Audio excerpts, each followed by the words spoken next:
118 Airbnb के through 5 crore का एक बिजनेस बना लिया है। Why should people choose Airbnb over hotels? So Airbnb बहुत होमली स्टेज होते हैं। मैं Airbnb गुड़गांव में बुक करूं, अमेरिका में जाके बुक करूं, मुझे लोकल एक्सपीरियंस मिलेगा वहाँ पे, अनलाइक एक स्टैंडर्ड होटल में जहाँ एवरीथिंग इज सेम। आज अच्छे रिव्यू देने के लिए आप किसी को फोर्स नहीं कर सकते। So how did you market it then? हम पैनिक मोड में मार्केटिंग करने लगे क्योंकि हमें EMI भरने थे अगले महीने। तो मैंने बिल्डिंग में 8 फ्लैट्स खरीद लिए जहाँ पे मैंने Airbnb शुरू किया। गोवा बहुत हैपनिंग डेस्टिनेशन है Airbnb के लिए। नॉर्मली क्या प्रोसेस रहता है Airbnb पे अपने घर को लिस्ट करने का? आप Airbnb ऐप डाउनलोड करते हैं या वेबसाइट पे जाते हैं, उसमें लिस्ट माय होम करके एक ऑप्शन होता है। मोस्ट ऑफ द टाइम आप आपके घर पे Airbnb शुरू करोगे जहां आप रह रहे हो तो आपको लगेगा कि 100% जो आ रहा है दैट इज मार्जिन है मेरा पूरा। 100% मार्जिन है।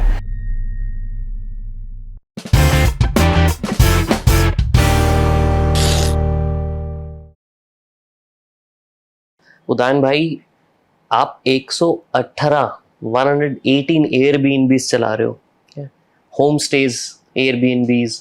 हर एक बंदे का ना सपना होता है यार मेरा एक एयरबीएनबी हो, मेरा एक होम स्टे हो, और आपने उस 118 एयरबीएनबी के थ्रू 5 करोड़ का एक बिजनेस बना लिया है, राइट? आज आपसे हम सीखने वाले हैं कि अगर किसी को भी लाइफ में कभी भी ऐसे एक होम स्टे, एक एयरबीएनबी स्टार्ट करने का मन करे या ऐसे कुछ भी सीखना हो इसके बारे में, तो वो कैसे कर सकते हैं। बट करने से पहले आपको एक प्लेज लेनी पड़ेगी कि आप जो बोलोगे सच बोलोगे, सच के सिवा कुछ नहीं बोलोगे। जी बिल्कुल, मैं प्लेज लेता हूँ, जो बोलूँगा सच बोलूँगा, सच के सिवा कुछ नहीं बोलूँगा। अमेजिंग। थोड़ा सा पहले ये बताओ कि आप खुद एयरबीएनबी में कैसे आए, मतलब आपने कैसे एयरबीएनबी का बिजनेस शुरू करने का सोचा? देखिए 2016 में मुझे लगा कि एक पैसिव इनकम जो बहुत ट्रेंडिंग वर्ड है आजकल, ऐसा कुछ एक पैसिव इनकम स्ट्रीम बनाया जाए। अच्छा। और तब मैंने सोचा कि मेरी कुछ ऐसी प्रॉपर्टीज होनी चाहिए जहाँ से मैं रेंटल इनकम कमा सकूं। तब जाके मैंने मेरा पहला अपार्टमेंट खरीदा, डेफिनेटली लोन पे। तब तक आप क्या कर रहे थे वैसे? उसके पहले मैं रियल एस्टेट कॉन्ट्रैक्टिंग करता था। अच्छा। तो मुझे रियल एस्टेट मतलब बनाते थे और बेचते थे? बनाते थे, बेचते थे। तो तब मैंने जब पहला अपार्टमेंट खरीदा एक passive income, rental income generate करने के लिए, आज से लगभग 10 साल पहले, तब कुछ महीनों बाद ये पता चला कि जो रेंटल यील्ड होती है किसी अपार्टमेंट की मैं पूछने ही वाला था वही बात। बिल्कुल। तो आज यदि आप, मतलब मैं सोचता हूँ तो मैं खुद हंसता हूँ। 1.5 से 2% भी नहीं है। बिल्कुल। सो बहुत ज्यादा हो गई तो 3% के करीब रेसिडेंशियल की रेंटल यील्ड होती है। तो जब एक 3 महीने 4 महीने रेंट मिला मुझे, तब मुझे पता चला कि ये तो कभी मैं इसके बाद दूसरा घर पैसिव इनकम के लिए खरीद ही नहीं पाऊंगा, क्योंकि इसका रेंट और EMI ये मैच ही नहीं हो रहा है। यूएस में चल जाता है क्योंकि वहां पे आपका interest rate is very low और आपका जो रेंटल यील्ड इज हाई। वहां ये मॉडल चलता है, बट इंडिया में नहीं चलता। बिल्कुल नहीं चलता है। और मेरा जो इंस्पिरेशन था ये US मॉडल था। मैं रॉबर्ट कियोसाकी पढ़ता था। सब वही पढ़ के शुरू करते हैं। और बहुत से बेसिक्स इंडिया में रियल एस्टेट के बहुत ही अलग हैं। जब ये 3 महीने में रियलाइजेशन हुआ कि ये तो मॉडल स्केल छोड़िए, एग्जिस्टिंग इटसेल्फ मतलब चला नहीं सकते हो आप, क्योंकि आप EMI ही नहीं मैच कर पा रहे हो।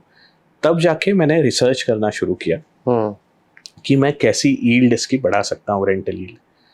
तब जाके Airbnb तब काफ़ी नया था इंडिया में, 2016 की बात है। 2016 जी। और तब जाके मुझे पता चला कि मैं अपने अपार्टमेंट्स ये शॉर्ट टर्म के लिए दे सकता हूँ इंस्टेड ऑफ लॉन्ग टर्म, और इससे मेरी रेंटल यील्ड बढ़ सकती है। Just to give it a try, मैंने अपनी प्रॉपर्टी जो फर्निश्ड प्रॉपर्टी थी उसको Airbnb पे लिस्ट किया। वही सेम फ्लैट लिस्ट किया, और मुझे लिस्ट करने के 1 हफ्ते में ही मेरे पूरी EMI की कॉस्ट निकल गई। अच्छा। उस कितने दिन में? 1 हफ्ते के अंदर। 1 हफ्ते की duration versus normal rental 1 month का था जी। तो 1/4 की ड्यूरेशन में आपका पूरा EMI कवर हो गया। और उससे मुझे कॉन्फिडेंस आया कि कुछ Airbnb नाम से कोई चीज़ है जो शायद यहाँ भी काम करेगी। और but it was too early for me कि करके देखते हैं और कि ये सही में इतने दिन चलता है क्या, तो इसलिए मैंने वो जो पहला अपार्टमेंट है उसको 6 महीने तक एयरबीएनबी पे रन किया। और तब मुझे पता चला कि दिस मॉडल वर्क्स, और उसमें जो रेंटल यील्ड थी मेरी, मतलब जो आरओआई था उस प्रॉपर्टी का, वो लगभग 3x बढ़ गया एक ट्रेडिशनल रेंटेड अपार्टमेंट से। ना 6 to 8% हो गया, 8-9% तक रीच हो गया। जब ये कंसिस्टेंटली कितनी ऑक्यूपेंसी पे? ये लगभग 80% ऑक्यूपेंसी पे। अगर आपका 80% through out the year occupied था तो आप 9% रिटर्न बना रहे थे। बना सकते हैं। प्रॉपर्टी एप्रिसिएशन अलग है अभी, ये अलग है। एप्रिसिएशन सिर्फ रेंटल यील्ड की बात, रेंटल यील्ड की बात कर रहे हैं। इसमें से ऑफ कोर्स इसमें भी खर्चे होते हैं, आपके इलेक्ट्रिसिटी बिल्स होते हैं, प्रॉपर्टी टैक्सेस होते हैं, सारी चीज़ें होती है। जब ये पता चल गया कि 8 से 9% प्रॉपर्टी रेसिडेंशियल प्रॉपर्टी दे पा रही है, तब मैंने दूसरी प्रॉपर्टी उसी बिल्डिंग में खरीदी। अच्छा। वो भी ईएमआई पे, वर्सेस 6 महीने पहले मैं सोच रहा था कि this can not be scaled, और मैं I was trying to resell the property. मैंने दूसरी प्रॉपर्टी खरीदी और वो भी मैंने एयरबीएनबी पे लिस्ट की, और that also started taking care of my EMIs of that particular property. और just like any other you know a newly started business, मुझे लगा I have found a jackpot. ये तो जैकपॉट लग गया है, ये लॉटरी लग गई, लॉटरी लग गई, ये किसी को पता कैसे नहीं है अभी तक। तो यूजुअली बिजनेसेस इस स्केल पे, छोटे स्केल पे बहुत ज्यादा आरओआईज देते हैं, क्योंकि आपकी ऑपरेटिंग कॉस्ट उतनी नहीं होती है। 2 फ्लैट्स चलाए, 2 से फिर मुझे लगा कि और बड़ा लिया जाए। और क्या एवरेज बाइंग था उस फ्लैट का उस टाइम पे? 2016 में लगभग एक 2 बेडरूम अपार्टमेंट लगभग 50-55 लाख में मिलता। कौन से एरिया में ले रहे थे आप? बैंगलोर के व्हाइटफील्ड एरिया में। ओके। और अभी आज की रेट में सेम प्रॉपर्टी का रेट क्या होगा, सेम फ्लैट का? आज के दिन होगा 1 करोड़ 1.25 करोड़ के करीब। अच्छा। लगभग 10 साल में दुगना तो हुआ ही होगा। बट जब मैंने एक्सपांड करना शुरू किया बिजनेस, तब उसके जो ऑपरेशनल चैलेंजेस है, जैसे मैंने 2 फ्लैट तो शुरू कर दिए जब सब सही चल रहा था, बट जब उससे ज़्यादा फ्लैट्स लेने की मैंने कोशिश की उसी अपार्टमेंट में, तब जो एक ऑब्वियस पड़ोसियों का जो कंसर्न होता है एयरबीएनबीज की, ये कमर्शियल ऑपरेशन है, आप कमर्शियल नहीं चला सकते हैं, सोसाइटी वाले ऑब्जेक्शन होते हैं, तो ऑफ कोर्स वो आना शुरू हुए। और एक बिजनेस ओनर का मैं हमेशा बिलीव करता हूँ, एक बिजनेस ओनर का काम किसी से लड़ना या अपनी बात मनाना नहीं होता, उसका काम अपना बिजनेस करना होता है। तो जब मुझे ये पता चला कि ये रेजिस्टेंस है, तब मैंने जो और एयरबीएनबी ओनर्स थे बैंगलोर में या मुंबई में, उनसे जाके मैंने बात की कि how do you handle this property, और तब मुझे पता दिस सिचुएशन, और तब मुझे पता चला कि ये बहुत कॉमन प्रॉब्लम है कि जब आप कोई भी पेइंग गेस्ट अकोमोडेशन या गेस्ट हाउस या एयरबीएनबीज या गेटेड सोसाइटीज़ में, रेजिडेंशियल सोसाइटीज़ में चलाते हैं, तब आपके पड़ोसी ऑब्जेक्ट करते हैं इसमें। तब मैंने डिसाइड किया कि ये बिजनेस मॉडल सही है, बट ये ऐसे स्केल नहीं होगा। मतलब भले मुझे 9% रिटर्न दिख रहे हैं, 8% रिटर्न दिख रहे हैं, बट उसके बावजूद में इस सोसाइटी में या इस तरीके की रेसिडेंशियल सोसाइटीज़ में ये मॉडल नहीं स्केल कर पाऊंगा, क्योंकि इट इज़ नॉट सस्टेनेबल। कुछ ना कुछ कॉम्प्लिकेशंस आती रहेंगी। राइट। और आपके पड़ोसियों को दुखी करके आप बिजनेस नहीं कर सकते हो। दैट स्टैंड्स ट्रू फॉर आपके टेनेंट जो आए हैं, उन्हीं को कुछ बोल दें कल को। बिल्कुल। और कल जाके मैं जहाँ रहता हूँ उस पड़ोस में यदि कोई कमर्शियल एक्टिविटी चला रहा है या होटल चला रहा है या सर्विस अपार्टमेंट, तो मैं भी बहुत कंफर्टेबल नहीं रहूंगा। ये मुझे पता चला, and that's where I decided to stop that and sell those apartments. अच्छा। लॉन्ग स्टोरी शॉर्ट, कितने टाइम में आपने वो सेल कर दिए फिर? 1.5 साल के अंदर। अच्छा। और 1.5 साल में when I sold those apartment, I decided कि henceforth मैं जो भी प्रॉपर्टीज लूंगा वो इंडिपेंडेंट प्रॉपर्टीज होगा, जहाँ पे विलास हो गए या इंडिपेंडेंट बिल्डिंग्स हो गए, वैसे लूंगा, और जहाँ पे कंट्रोल पूरा मेरा होगा, एक इंडिपेंडेंट प्रॉपर्टी होगी। Right. And that's where I started my full fledged business in Airbnb, जहाँ पे मैंने पहली बिल्डिंग खुद की ली जिसमें 8 2 BHK अपार्टमेंट्स थे। अच्छा, पूरी बिल्डिंग में 8 अलग अलग 2 BHK 2 BHK अपार्टमेंट्स अपार्टमेंट्स थे। ये आपने खरीद ली बिल्डिंग? खरीद ली, अच्छा। क्योंकि मुझे ये 1.5 साल में ना ये बिजनेस पे बहुत कॉन्फिडेंस आ गया कि ये इतना रिटर्न देता है, I will be able to cater to the EMIs also, एंड इसमें इतनी डिमांड ये जनरेट मैं कर पाऊंगा। तो मैंने बिल्डिंग में 8 फ्लैट्स खरीद लिए, जहाँ पे मैंने Airbnb शुरू किया, और ऐसी जर्नी मेरी Airbnb में शुरुआत हुई। तो ये अगर किसी को भी Airbnb स्टार्ट करना है, जब आपने शुरू किया, आपने बोला 1 हफ्ते के अंदर मैंने लिस्टिंग करनी, नॉर्मली क्या प्रोसेस रहता है Airbnb पे अपने घर को लिस्ट करने का? जी, प्रोसेस बहुत सिंपल है Airbnb की। आप Airbnb ऐप डाउनलोड करते हैं या वेबसाइट पे जाते हैं, उसमें लिस्ट माय होम करके एक ऑप्शन होता है। वहाँ जाके आप आपके घर के जब डिटेल्स डालते हैं अलॉन्ग विद फोटोज़ और डिस्क्रिप्शन कि आपकी कैसी प्रॉपर्टी है, फर्निश्ड है, कितने रूम्स है, AC है, नॉन AC है, और क्या प्राइस में आप लिस्ट करना चाहते हैं, अलॉन्ग विद कुछ KYC डॉक्यूमेंट्स होते हैं कि आप आपके आधार डिटेल्स होते हैं एज अ ओनर। अच्छा, प्रॉपर्टी की डिटेल्स भी? प्रॉपर्टी के काफ़ी बेसिक डिटेल्स होते हैं, प्रॉपर्टी की ओनरशिप के बारे में कोई डिटेल्स नहीं कुछ नहीं होता जी। तो क्या बेसिक डिटेल होती है प्रॉपर्टी की? कि ये किस एरिया में लोकेटेड है, कितनी बड़ी प्रॉपर्टी है, कितने बेड्स लगे हैं, क्या एमिनिटीज है, सोसाइटी है या इंडिविजुअल हाउस है, प्राइवेट घर है या 2 बेडरूम शेयर्ड 2 गेस्ट के बीच में है, ऐसी काफ़ी इंफॉर्मेशन होती है। जब वो आप लिस्ट कर देते हैं और उसकी प्राइसिंग आपको क्या रखनी है पर डे, प्लस आप आपके बैंक डिटेल्स डालते हैं कि आपको पैसे कहाँ मिलने चाहिए, वो करने से Airbnb उसको इंटरनली वेरीफाई करता है और उसको प्रॉपर्टी को लाइव कर देता है। वो लोग विजिट भी करते हैं प्रॉपर्टी पे? जी नहीं, ऑनलाइन है सब? इसमें 2 चीज़ें होती है। कुछ जगह पे विजिट करते हैं, उन्होंने थर्ड पार्टी को कुछ ऑथराइजेशन, कुछ पार्टी थर्ड पार्टी ऑथराइजेशन होता है, तो वो लोग करते हैं, आपका एक बैकग्राउंड चेक करते हैं। कुछ केसेस में ये मेरे ख्याल से यदि कोई AI उनका डिटेक्ट करता होगा कि दिस नीड्स वेरिफिकेशन या रैंडम वेरिफिकेशन लगता है, तो वो करते हैं। बट मेरे केस में नहीं हुआ था। अच्छा, मतलब मैं जाके बस अपने घर को भी लिस्ट कर सकता हूँ, कोई प्रॉब्लम नहीं है, कोई कंसर्न नहीं है? कोई कंसर्न नहीं है। That is the best way to start Airbnb, कि अपने खुद के घर को अगर 1-2 रूम्स अवेलेबल है तो आप दे दो, फर्स्ट फ्लोर अवेलेबल है तो उस पर डाल दो। और इनफैक्ट Airbnb की शुरुआत भी वैसे हुई थी। करेक्ट, उसने तो खुद के ही रूम को दिया था, बेड एंड उसके नाम से जो शुरू किया था। करेक्ट, तो बेड एंड ब्रेकफास्ट। तो Airbnb जो कंसेप्ट है वो वही है कि आपके घर में कोई एक्स्ट्रा स्पेयर रूम है या स्पेयर बेड है जिसको आप रेंट आउट करना चाहते हैं, तो आप उसको लिस्ट कीजिए and people will start coming booking those. मतलब there is no objection at all कि किसी भी टाइप की प्रॉपर्टी आप लिस्ट कर सकते हो, कोई ऐसा कुछ लिमिटेशंस नहीं है? बिल्कुल बिल्कुल। अच्छा, और वही चीज Airbnb को बहुत यूनिक बनाती है कि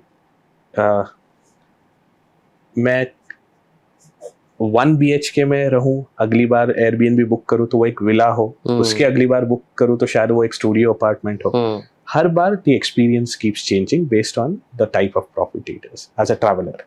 बट एज अ ट्रैवलर ही बात करूंगा, मेरे पास चॉइस है होटल की भी जी और Airbnb की भी। Why should people choose Airbnb over hotels? What does it do to a person as a traveler? Okay, so Airbnbs जो होते हैं वो बहुत पर्सनलाइज स्टेज होते हैं। जब मैं बोलता हूँ पर्सनलाइज स्टे, इसका मतलब बहुत होमली स्टेज होते हैं। अनलाइक होटल्स, मैं आज भी होटल्स में रहता हूँ, बट होटल एक अलग पर्पस सॉल्व करता है। होटल्स बहुत प्रेडिक्टेबल वे ऑफ स्टेइंग है। मतलब मैं एक होटल जहाँ गुड़गांव में रहता हूँ, यही होटल में यदि इसी ब्रांड का होटल यदि मैं अमेरिका में बुक करवाता हूँ तो उसका एक्सपीरियंस सेम होगा, स्टैंडर्डाइज्ड होगा। मतलब बेडशीट से लेके तो टॉयलेटरीज तक everything will be same, right? There will be no differentiation. Unlike Airbnb, मैं Airbnb गुड़गांव में बुक करूं या Airbnb अमेरिका में जाके बुक करूं, मुझे अमेरिका में जब मैं Airbnb बुक करूंगा मुझे लोकल एक्सपीरियंस मिलेगा, वहाँ पे लोकल कल्चर जानने मिलेगा, मैं लोकल लोगों से बात करूंगा जो उनके होस्ट होंगे, रहने की फ्रीडम मिलेगी, और मुझे उस जगह का एक अलग तरीके से देखने का मौका मिलेगा। अनलाइक एक स्टैंडर्ड होटल में जहाँ एवरीथिंग इज सेम। तो यूज्ड केस अलग है। कौन सा टाइप के लोग ज्यादा प्रेफर करते हैं Airbnbs? तो जी, तो दो तरीके के लोग होते हैं। एक होते हैं जो काफ़ी एक्सपीरियंशियल स्टेज में बिलीव करते हैं कि उनको बहुत स्टैंडर्डाइज स्टे नहीं चाहिए।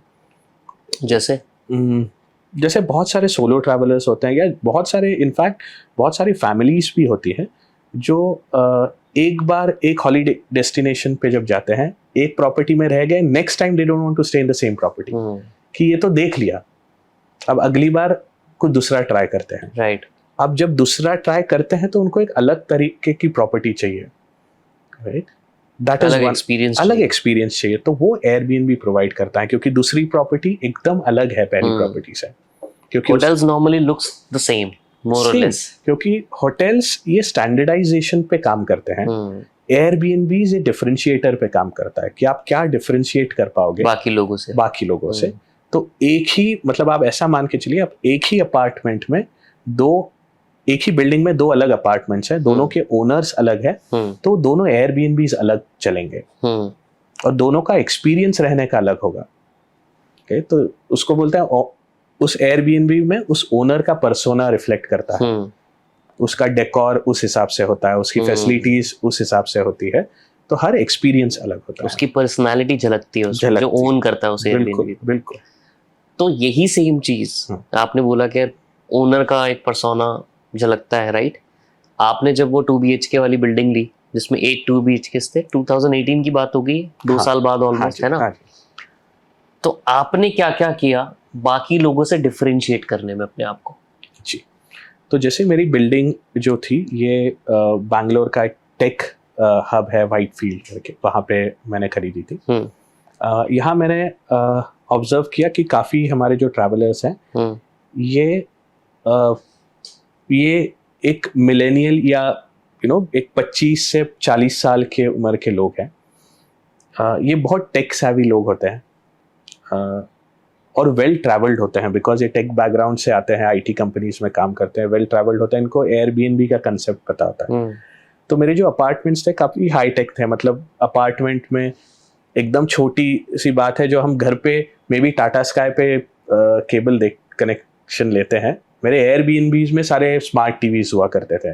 नेटफ्लिक्स है 2018 में, या अमेज़न का एलेक्सा लगा हुआ है।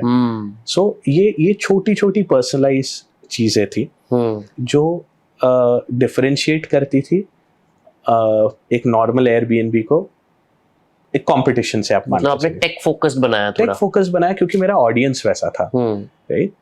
इसके अलावा बाकी बेसिक जो चीज़ें हैं जो एक ट्रैवलर को लगती है, वो तो सभी प्रोवाइड करते हैं। आज के दिन बेसिक चीज़ों में कोई डिफरेंशिएटर नहीं होता, बट आप डेकोर ले लीजिए या खाने के ऑप्शंस ले लीजिए, वहाँ पे तो हम लोकल फूड वेंडर्स के साथ हमारे टाइप्स है। तो कोई जैसे बैंगलोर में आता है, कोई आप यदि गुड़गांव से बैंगलोर ट्रैवल करते हैं, तो हम हमारी लोकल डेलिकेसी आपको खिलाएंगे। उस टाइप से हमारे टाइप्स थे, उस टाइप के रिकमेंडेशन थे कि आप ये कैफे में जाके खाइए, या आप यहाँ से ऑर्डर कीजिए, you'll have a better, you'll be able to taste better food, local food. उस टाइप के एक पर्सनलाइज्ड एक्सपीरियंस देते थे, और that was the main, I think, differentiator and USP for the Airbnb. तो ये फर्स्ट स्टार्ट किया, बट स्टार्ट करते क्या बहुत इजी था? क्या क्या प्रॉब्लम्स रही स्टार्टिंग की? इस जो बिल्डिंग खरीदी उसमें क्या दिक्कतें रही? जी, तो जैसे मैंने कहा कि जब बिजनेसेस छोटे होते हैं तो ऐसा लगता है कि एक ओनर को एक जैकपॉट लॉटरी लग चुकी है कि ऐसा रिटर्न तो कहीं कोई बिजनेस नहीं दे सकता है। बट जैसे ये स्केल बढ़ा मेरा, जैसे 8 यूनिट्स हुए, 8 2 BHKs, तब पता चला कि डिमांड जनरेट करना भी एक चीज होती है। Correct, right? एक लोगों को लाएं कैसे एयरबीएनबीज पे। बिल्कुल। इसके अलावा जो 2 अपार्टमेंट्स जो मेरे देखने से चल जाते थे, मेरे ध्यान रखने से, अब 8 अपार्टमेंट्स में एक टीम लगती है। या आप इतना समय नहीं दे पाते हो कि आप सारे अपार्टमेंट्स अकेले मैनेज करो। और तब जाके मुझे लगभग 6 महीने लगे ये चीज़ें सब इनलाइन करने में। दिक्कतें सबसे पहले डिमांड की आई। जो मेरे 2 अपार्टमेंट्स ये ऑलमोस्ट फुल ऑक्यूपेंसी पे चलते थे, ऑलमोस्ट 30 में से 30 दिन बुक हुआ करते थे। अच्छा, 30 में से 30 दिन बुक हुआ करते थे। वो चीज़ नए अपार्टमेंट में आने से, यदि मैं 8 अपार्टमेंट्स कैलकुलेट करूं, तो ये मेरी ऑक्यूपेंसी 20% पे आ गई और मैं डे 1 पे आ गया वापस। राइट, जो मेरा ROI वापस 3% 3.5% पे आ गया। करेक्ट। क्योंकि ये क्या होता है कि कोई भी बिजनेस ये ग्रेजुअली बढ़ता है।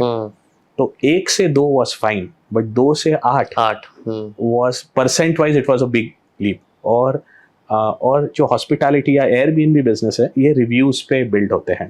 धीरे धीरे धीरे लोग रैंकिंग भी आपकी ऊपर आती है, लोग आपके पास रहते हैं, वो if they like they write good about it. और you can't even force them. You can force them. आज अच्छे रिव्यू के लिए देने के लिए आप किसी को फोर्स नहीं कर सकते हो। So how did you market it then? क्या किया आपने? सर, बिकॉज हम 8 अपार्टमेंट्स थे, सारे EMIs पे चल रहे थे। 20% ऑक्यूपेंसी थी टोटल इस पे। हम पैनिक मोड में मार्केटिंग करने लगे। अच्छा, क्योंकि हमें EMI भरने थे। डेस्परेशन थी एक। बिल्कुल बिल्कुल। तो 2017-18 के टाइम में फेसबुक ग्रुप्स हुआ करते थे काफ़ी एक्टिव, फ्लैट एंड फ्लैटमेट्स इस टाइप से थे। वहाँ हम पोस्टिंग शुरू कर दिए प्रॉपर्टीज़ की। शॉर्ट टर्म रेंटल्स ये एज अ कंसेप्ट ही नया था कि 15 दिन के लिए रह लो, आके 15 दिन के लिए रह लो या 10 दिन के लिए रह लो, स्टेकेशन कर लो। हाँ, और हम ट्राई करते थे। हम बहुत सारे ट्रैवलर ग्रुप्स है फेसबुक पे, उस पे पोस्टिंग करते थे। बहुत बार पोस्ट डिलीट हो जाती थी। बहुत बार एडमिन स्पैम के चक्कर में बहुत बार एडमिन्स बोलते थे ये एडवर्टाइजमेंट है, आप इसको, ये आपको पे करना पड़ेगा if you want to advertise. Right. हम पे भी करते थे देखने के लिए कि बुकिंग आ रही है नहीं आ रही है। आती थी?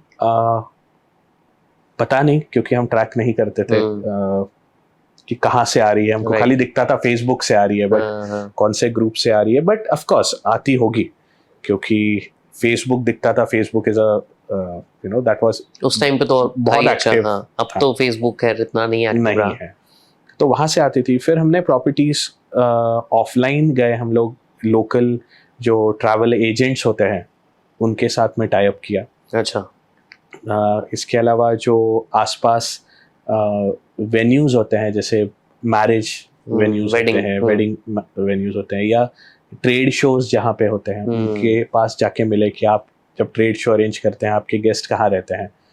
तब जाके एक 6 महीने में वापस हमारी ऑक्यूपेंसी 60 से 70% तक आ गई। इनमें सबसे मेजर कंट्रीब्यूशन कौन से चैनल का रहा? कुछ याद है कि यार इसने हमारा गेम पलटा? सर, एयरबीएनबी ने पलटा ओवर द टाइम। अच्छा।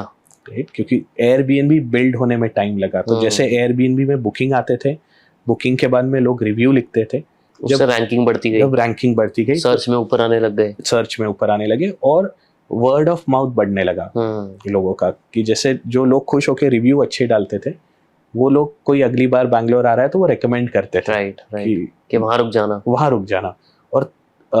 और असली, मतलब आप जैसे पूछ रहे हैं, the main contributor in this was Airbnb, and that's why I decided कि I will be on Airbnb and I'll be loyal to Airbnb and scale this Airbnb business. तो ये एक्सक्लूसिवली Airbnb पे लिस्टेड है या ये properties कहीं और भी लिस्ट करते हो? अब इस स्केल पे, जिस स्केल पे मैंने अब हम काम करते हैं 100+ प्रॉपर्टीज, ये हम अलग अलग प्लेटफॉर्म पे अब लिस्ट करते हैं, बट आज भी हमारा मेजर सोर्स जो है वो Airbnb ही है। तो जब आपने फर्स्ट प्रॉपर्टी की 6 महीने में आप 60% की ऑक्यूपेंसी पे आ गए, तब प्रॉफिट में आ गया था? ये प्रॉफिट में आ गया। 60% was the break even time. अच्छा। फिर नेक्स्ट प्रॉपर्टी कितने टाइम मिली? जब ये चला, ये पूरी एक्टिविटी चली लगभग 1 साल तक, नई प्रॉपर्टी लेने के बाद।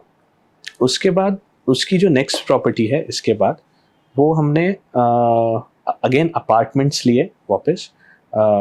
वो एक 6 महीने में वापस हमने खरीदे एज इन रेंट पे लिए। ये जो 8 फ्लैट्स की प्रॉपर्टी ये खुद की खरीदी थी, जिसके EMI चल रहे थे। लैंड खरीद लिया था, मतलब पूरा। इसके बाद की जो 2 प्रॉपर्टीज ली, वो लीज पे ली हमने। ठीक है, कि उस टाइम तक पता चल गया था कि पूरे अपने पेमेंट करके खरीदना नहीं है, because you never know if another slow down comes, जो ये हमें 6 महीने का एक जो स्लो डाउन हुआ था बिजनेस में, तो विल द बिजनेस सस्टेन और नॉट। तो इसलिए हमने इसके बाद मतलब मैंने एक डिसीजन लिया कि will go slowly year onwards, और इसलिए मैंने रेंट पे प्रॉपर्टी ली और फिर उसको सबलीज करना शुरू किया थ्रू एयरबीएनबी। अच्छा जी। तो मतलब किसी को अगर शुरू करना हो तो आइडियली उनको रेंट पे लेना चाहिए, ये एडवाइस करोगे आप? Initially yes. अच्छा। इससे भी पहले किसी को यदि ये बिजनेस शुरू करना है तो मुझे लगता है एयरबीएनबी एकमात्र बिजनेस है जो 0 इन्वेस्टमेंट से शुरू होता है। क्योंकि अगर घर आपका खुद का है तो आप कर सकते हो शुरू, कर सकते बट हैं, जिसके पास नहीं है वो भी कहीं ना कहीं तो रह ही रहा है। तो आप रेंट के भी घर में रह रहे हैं और आपको ये ट्राई करके देखना है कि ये बिजनेस मैं कर पाऊंगा या नहीं, राइट, ये स्केलेबल मेरे लिए है या नहीं। तो आप जिस घर में रह रहे हो, भले वो रेंटेड अपार्टमेंट हो, आपका 2 बेडरूम का घर हो, तो एक सिंगल बेड कर सकते हो आप। सिंगल बेड आप लिस्ट करके देख लीजिए, आप चलाइए 10 दिन, 15 दिन, 1 महीना, 6 महीना, देखिए if you are comfortable meeting people. आप हॉस्पिटैलिटी जो होती है, गेस्ट से मिलना, बात करना, आपको ये पसंद आता है या नहीं। But is it really necessary कि गेस्ट से मिलो, आप बात करो? बिल्कुल नहीं। तो अगेन जो मैं बोल रहा था आपको, पर्सनलाइजेशन जो है वो आप ही पूरी प्रॉपर्टी में पर्सनलाइजेशन आप ही ला सकते हो। होटल में देखिए, कस्टमर को यदि होटल और आपके बीच में कुछ भी डिफरेंशिएटर नहीं लगा तो the guest will not come to you next time, right. जब वो आपके घर में रहने आता है या आपकी प्रॉपर्टी में रहने आता है, वो आपसे बात करता है, आजू बाजू आप रेकमेंड करते हो कि आप किस लिए आए हो, आप यहाँ ट्राई करो, ये करो, वो करो, ये जो आप बताते हो, तब वो गेस्ट आपका फ्रेंड बन जाता है, राइट। और जब वो होता है तब आपकी एयरबीएनबी प्रॉपर्टीज पे अच्छे रिव्यूज आते हैं, और जब रिव्यूज आते हैं तब और ज्यादा good hack to get good reviews. Absolutely yes, absolutely, and that's what give a better experience. क्योंकि ये सारी चीजें, क्योंकि बहुत एयरबीएनबी पे नॉर्मली मैं जब कई बार एयरबीएनबी बुक करता हूँ तो कोई होस्ट होता नहीं है वहाँ पे, मतलब जाओ चाबी लो और बस आप रह लो। I don't see anyone living there और होस्टिंग अस। ये बहुत वेस्टर्न तरीका है एयरबीएनबी चलाने का। जैसे आप वेस्टर्न कंट्रीज में जहाँ एयरबीएनबी की शुरुआत हुई यूएस में, वहाँ आप ट्रैवल करते हैं, वहाँ पे हॉस्पिटैलिटी की डेफिनेशन बहुत अलग है। वहाँ पे आपको कोई मिलने नहीं आएगा, या आपको लॉक बॉक्स का एक कोड दिया जाएगा, आप वहाँ से की निकालते हैं, आप खुद ही सेल्फ चेक इन करते हैं। बट वहाँ के होटल्स भी वैसे ही होते हैं। आपको होटल में कोई आपका लगेज पिकअप करने नहीं आएगा। आप किसी भी बजटेड होटल में यूएस में जाएंगे तो अनलाइक एयरबीएनबीज जो या जो इंडियन ट्रैवलर होता है, ये काफ़ी डिमांडिंग होता है और इसके काफ़ी एक्सपेक्टेशंस होते हैं एक अकोमोडेशन से। ये चाहता है कि उसका कोई लगेज उठाए, मतलब मैं एकदम बेसिक एक होटल की बात कर रहा हूँ, या कोई वहाँ पे हो जो उसको मिले, राइट। एक इस प्रॉपर्टी में या इस बिल्डिंग में कोई सिक्योरिटी गार्ड है, ये उसको एक सेफ्टी सिक्योरिटी की फीलिंग देता है, राइट। यदि वो किसी से मिलता ही नहीं है, खुद होके चाबी लेके अंदर रहता है, तो बहुत ही एक ब्लैंड एक्सपीरियंस होता है उसका, राइट। इसलिए आप बहुत सारे इवन होटल्स टुडे ये बहुत लोग हायर करते हैं, right, to make the guest feel that yes you are surrounded by people. This is a very Indian way of travelling, we like people around us. तो जो आपका ये 2 BHK वाला था बिल्डिंग था, उसमें आप खुद रहते थे? मैं खुद अपॉइंट कि मैं लगभग हर एक गेस्ट से मिलूं। अच्छा, राइट। सो मिलना एक ग्रीटिंग्स करना अलग है, but how much time were you usually spending with them? मेरा ये फुल टाइम बिजनेस ही था। तब मैं इसी बिल्डिंग में मेरा नीचे ऑफिस हुआ करता था, वहाँ मैं बैठता था, और मैं मतलब कितना टाइम स्पेंड करता, मैं दिन भर वही रहता था। तो ऑफ कोर्स इसमें 2 तरीके के गेस्ट होते हैं। एक गेस्ट होता है जो अपनी प्राइवेसी जिनको नहीं चाहिए आप डिस्टर्ब करो, तो आपको समझ में आ जाता है, ठीक है, कि ये they have come here for maybe their business work, या कोई मेडिकल काम से आए हैं, and you do not have to disturb. कुछ गेस्ट होते हैं जो they have ample of time, they were there for exploration, तो वो आके नीचे आके बात करते थे। और गेस्ट भी जब एयरबीएनबी बुक करता है तब उसे भी पता होता है कि वो किस लिए बुक कर रहा है, राइट। क्योंकि उसके पास होटल्स के भी ऑप्शन है, एयरबीएनबी के भी ऑप्शन है, और ये पहले ही एयरबीएनबी प्रोफाइल में लिखा होता है हमारी कि ये host, if you want, host can meet you, can suggest you something, but if you do not want, please let us know, where we'll not trouble you or not तो पहले से आप देख लेते हो इस गेस्ट ने बोला है कि मुझे कांटेक्ट मत करो, तो आप उन लोगों से इंटरेक्ट नहीं करते हैं। अच्छा। और बहुत सारे गेस्ट, मतलब आप ऐसा मान के चलिए एयरबीएनबी पे 90% गेस्ट जो होते हैं वो चाहते हैं कि आप बात करो, उनको सजेस्ट करो कहाँ जाए, क्या जाए और क्या किया जाए। So another hack for someone trying to get into this business is that if you are trying to interact with the people, Absolutely. अगर आप उनको recommend, be their local guide. Yes. अगर आप वो बन सकते हो तो you can be a good Airbnb business host. Absolutely, absolutely. See, एक होटल या एक प्रॉपर्टी के ओनर से मिलना ये गेस्ट के लिए बहुत वार्मथ देता है। आप कहीं किसी मैरियट में बाय चांस आप रुकते हैं या ताज में रुकते हैं, और आप सोचिए कि आप उस होटल का ओनर आके आपसे मिल रहा है। सही बात है। तो एक आपका एक्सपीरियंस चेंज हो जाएगा। 10 लोगों को बताएंगे, 10 लोगों को बताएंगे। ये यूजुअली 5-स्टार होटल्स फॉलो करते हैं, जहाँ पे आप उनके रेस्टोरेंट में जब खा रहे होते हैं तो शेफ आके आपको पूछता है, राइट? आपको पता है शेफ भी एम्प्लॉय है, ओनर नहीं है, but still that gives a wow feeling कि आपको कोई पूछ रहा है। अब सोचिए एयरबीएनबी में उस प्रॉपर्टी का ओनर आके आपसे बात कर रहा है, तो that changes the entire way of looking at at your property as a business. तो वो एक बहुत powerful hack है मुझे लगता है, जो Airbnb काफ़ी owners करते हैं to ensure that they are at the top of their business. फिर second property लीज पे ली, वो कितने टाइम, 6 महीने तक उसका भी ऑक्यूपेंसी हो गया? उसका ऑक्यूपेंसी महीने भर में ही हो गया। एक ही महीने में ऐसा क्या डिफरेंट किया? जब आप बहुत छोटे स्केल में शुरू करते हैं कुछ भी चीज़, तो एयरबीएनबी बोलिए या कोई भी ऑनलाइन प्लेटफॉर्म बोलिए या आपके मार्केटिंग चैनल्स बोलिए, ये उसको इमीडिएटली डिमांड सप्लाई का जो गैप है ये फुलफिल कर पाते हैं। इमीडिएट उतनी डिमांड जनरेट हो जाती है एक प्रॉपर्टी। वो कितना स्केल पे था वो प्रॉपर्टी सेकंड वाला? दो ही फ्लैट्स लिए। अच्छा, वो 2 ही थे जो लीज पे लिए थे वर्सेस 8 जो पहला था। 8 और उसके पहले 2, राइट? सो तो उसकी पहले महीने में ही ऑक्यूपेंसी हो गई, राइट? अगेन जब उसी बिल्डिंग में अगेन और जब 2 फ्लैट्स लिए तब थोड़ी सी ऑक्यूपेंसी डाउन हुई। तो एयरबीएनबी आप जब 1 फ्लैट, 2 फ्लैट, 5 फ्लैट शुरू करते हैं तब सब ठीक चलता है। या फॉर दैट मैटर किसी भी बिजनेस में ऐसा ही होता है। जब आप बहुत छोटे स्केल में कर रहे होते हैं, एफर्ट्स आपके बहुत कंसंट्रेटेड होते हैं और बहुत बार आप आपकी खुद की वैल्यू काउंट नहीं करते हैं, आप आपको फ्री एम्प्लॉय समझते हैं, राइट? और जब आप उसको स्केल में करना शुरू करते हैं तब आपको हायर करने पड़ते हैं लोग, उनकी सैलरीज होती है, तब जाके आपको एग्जैक्ट बिजनेस कैलकुलेशन जो होते हैं, ROIs होते हैं, कितने खर्चे हैं महीने के, ये पता चलता है। ओके। किसी को प्रॉपर्टी सिलेक्शन में कैसे उनको समझना चाहिए कि यार आपने जैसे जैसे किया, क्या आपका फोकस फिर हमेशा वही रहा कि मुझे टेक ओरिएंटेड बनाना है? जैसे आपका फर्स्ट बिल्डिंग में तो ये था कि 8 प्रॉपर्टीज हैं, सब में आपने हाई टेक इक्विपमेंट्स लगाए, गैजेट्स लगाए ताकि टेकीज को सर्व कर सको जी। उसके बाद की जर्नी में भी हमेशा वही कॉन्सिस्टेंट थीम रही या अलग अलग रखा आपने? जी, तो इन पिछले 9-10 सालों में मैं अलग अलग प्रॉपर्टीज में इन्वेस्ट किया, लीज पे ली, कुछ खरीदी, कुछ बेची। 118 में से आपकी टोटल खुद की इन्वेस्टेड फुली ओन्ड कितनी है प्रॉपर्टी? 18 प्रॉपर्टीज है। अच्छा, बाकी 100 के आसपास लीज प्रॉपर्टीज है। इन प्रॉपर्टीज में मैंने एक चीज सीखी, एयरबीएनबी बिजनेस भी है तो ये रेंटल का बिजनेस, बट इसमें अलग अलग वर्टिकल्स हैं। जैसे वेकेशन रेंटल एक मार्केट है, कॉर्पोरेट स्टे एक मार्केट है, रिलीजियस टूरिज्म एक मार्केट है।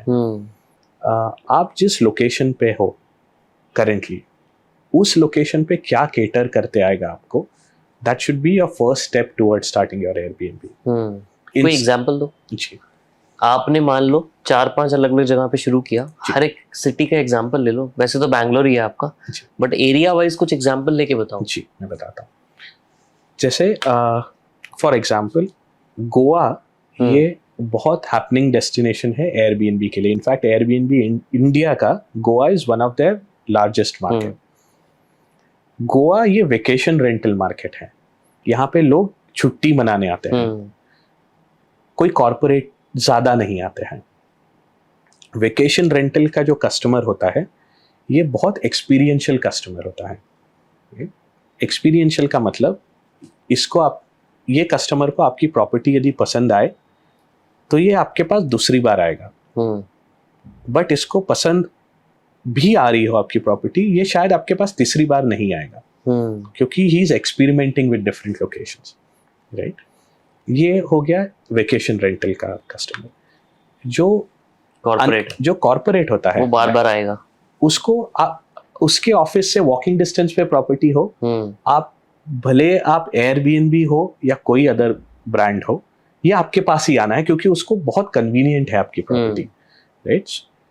इसके अलावा जो रिलीजियस टूरिज्म है, जो आज के दिन मेजर टूरिज्म को कंट्रीब्यूट करता है, यहाँ का जो कस्टमर होता है ये बहुत अलग सोचता है।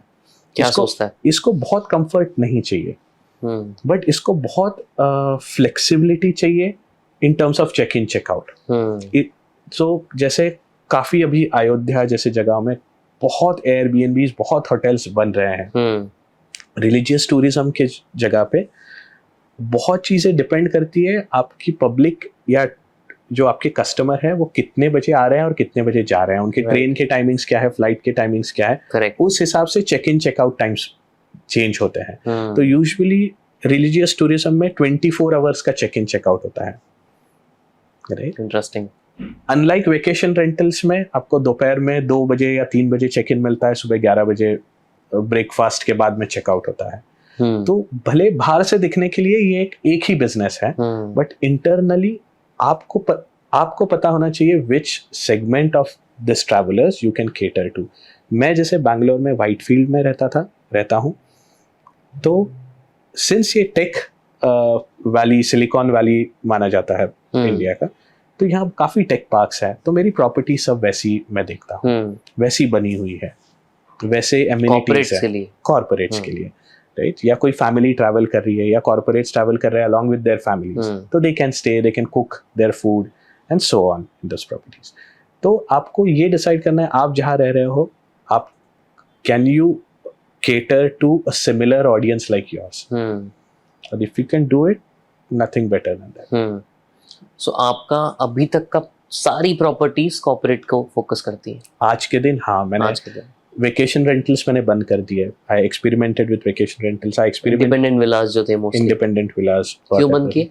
फॉर द सेम रीजन कि बार बार नहीं आते लोग, बार बार नहीं आते हैं, और इसका इन प्रॉपर्टीज का चलाने का तरीका बहुत अलग होता है कॉर्पोरेट स्टे के तरीके से। जैसे कॉर्पोरेट स्टे में आप कंपनीज के साथ टाई अप्स करते हैं, आप डायरेक्ट कंपनीज में जाते हैं, उनके साथ एग्रीमेंट्स करते हैं कुछ लॉन्ग टर्म स्टेज के लिए। जो हॉलीडे विलास होते हैं इसमें बहुत अलग, इसमें कोई कॉर्पोरेट टाई अप्स नहीं होते हैं ज़्यादातर। इसमें आप ऑनलाइन, आपकी बहुत डिपेंडेंसी होती है OTAs पे, ऑनलाइन ट्रैवल प्लेटफॉर्म्स जो होते हैं इस पे। वेकेशन रेंटल्स में फूड पे बहुत वेरिएबिलिटी बहुत आ जाती है, डिमांड में प्रेडिक्शन करना मुश्किल हो जाता है। बिल्कुल। और वेकेशन रेंटल्स काफ़ी सीजनल बिजनेसेस होते हैं, तो किसी सीजन में आप फुल बुक्ड रहोगे, किसी सीजन में आप एकदम खाली रहोगे, तो ये सीजनैलिटी वेकेशन रेंटल में प्ले करती है, कॉर्पोरेट स्टे में इतनी नहीं करती है। मुझे जिस हिसाब से मैं बिजनेस करता हूँ, मुझे कॉर्पोरेट स्टे मेरे लिए अच्छे लगे, मेरे नेचर को सूट करते थे, मेरे टीम को सूट करते थे, that's why we ventured into corporate stage. तो आगे भी ऐसा मैं एज्यूम कर रहा हूँ, जिस हिसाब से आप बता रहे हो कि आगे भी जहाँ पे भी आप प्लान करोगे मोस्टली कॉर्पोरेट स्टेज में ज़्यादा फोकस करोगे। आज के दिन आप पूछेंगे तो बिल्कुल corporate stay is something that I am comfortable with. Religious tourism में कभी ट्राई किया? मैंने ट्राई नहीं किया रिलीजियस टूरिज्म में। करोगे? मैं चाह रहा हूँ, क्योंकि एक स्टैटिस्टिक्स बताता है कि इंडिया में 60% से ज़्यादा लोग ये रिलीजियस कारणों से ट्रैवल करते हैं। तो I am exploring, but again because मैंने ये बिजनेसेस में स्लो डाउन्स भी देखे हैं कोविड जैसे, तो मैं बहुत केयरफुली देखता हूँ इन चीज़ों को कि just because everyone is doing हमें भी वो नहीं करना है. If it suits your DNA, then we'll venture into it. Covid की आप बात कर रहे थे जी. उस पे आ ही जाते हैं, एक बार समझ लेते हैं, बिकॉज ये भी एक इम्पॉर्टेंट एस्पेक्ट होता है कि पूरा फुल फ्लेज बिजनेस बनाया. What did you do during Covid times? कैसे सस्टेन किया उस टाइम पे? सर 2 चीज़ें थी इसमें. एक तो सबसे इजी तरीका था कि सब बंद करो और बाहर आ जाओ. That was the easiest decision. काफ़ी बार दिमाग में ख्याल आया कि बंद करते हैं, क्योंकि कोई विजिबिलिटी नहीं थी. क्योंकि कोई ट्रैवल ही नहीं कर रहा. कोई ट्रैवल नहीं कर रहा था. गवर्नमेंट ने नियम बनाया था, आप उस टाइम में किसी एम्प्लॉय को आप फायर भी नहीं कर सकते हो. इसके अलावा वो एक बात हो गई, बट आपके साथ जो एम्प्लॉयज जुड़े हैं पिछले 10 साल से 8 साल से, आप भी नहीं चाहते हो कि उनको आप किसी कारण आप छोड़ने बोलो नौकरी. राइट. तो लगता था कि बीच में छोड़ दिया जाए सारा चीज़. इतने लो फेजेस थे उस टाइम में कि मैंने तब मेरे पास मेरे ख्याल से 30 से 40 एयरबीएनबी प्रॉपर्टीज हुआ करती ड्यूरिंग कोविड. मैंने खुद ने इंटरव्यूज दिए तब जॉब के लिए. अच्छा. लकीली सब में मैं फेल हुआ. तो आज सारे फाउंडर जो जिनके साथ जिनके कंपनियों में मैंने इंटरव्यूज दिए थे, हम हंसते हैं कि अच्छा हुआ हमने सिलेक्ट नहीं किया था. एल्स मैं शायद नौकरी कर रहा होता आज और शायद यहाँ नहीं बैठा होता. तो काफ़ी लो फेजेस थे उस टाइम में. क्लैरिटी नहीं थी. इनफैक्ट गवर्नमेंट्स ने कहा था कि लोकल गवर्नमेंट बॉडीज़ ने कि आपको यदि ये चलाना है तो आपको इसमें 50% कोविड पेशेंट्स को देना पड़ेगा. फिर तो कोई भी नहीं आके रुकेगा ना. करेक्ट. और अगर कोविड पेशेंट साथ में हो मेरे, मैं क्यों आऊँगा उस जगह. और पूरा भी यदि कोविड पेशेंट्स को दे दे, बट उनको केटर कौन करेगा? हमारे जो एम्प्लॉयज थे, they are not equipped to do that. They are not equipped, not trained. और for that salary no one will risk their lives. Right. तो इसलिए वो बहुत टफ डिसीजंस थे. बट एक चीज़ जो मैंने जो कंपेयर करता हूँ मैं दूसरे एयरबीएनबीज या दूसरे छोटे होटल से उस टाइम में, वो ये है कि बिकॉज मैं ये इसमें से कुछ प्रॉपर्टीज में खुद ओन कर रहा था, खुद के EMIs चल रहे थे मेरे, इसलिए मैं उस बिजनेस में रह पाया. क्योंकि I did not have option to sell that time. Right. Impulse selling जिसको बोलते हैं. तो मैं ये बहुत बार देता हूँ जब लोग कंपेयर करते हैं प्रॉपर्टी को और म्यूचुअल फंड्स को, कि म्यूचुअल फंड्स में क्यों इन्वेस्ट ना किया जाए if the returns are same. तो Covid is a nice example जहाँ पे मैंने मेरे म्यूचुअल फंड सारे बेच दिए पैनिक में, क्योंकि मुझे लोगों की सैलरीज करनी थी. जो मेरे सेविंग्स थे वो मैंने बेचे, बट मैं प्रॉपर्टी बेच ही नहीं पाया क्योंकि कोई बायर ही नहीं थे उस time. Right. Long story short, जब मैं आज देखता हूँ तो वो डिसीजन सही लगता है कि मैं प्रॉपर्टीज नहीं बेच पाया, इसलिए मेरा आज बिजनेस चल रहा है.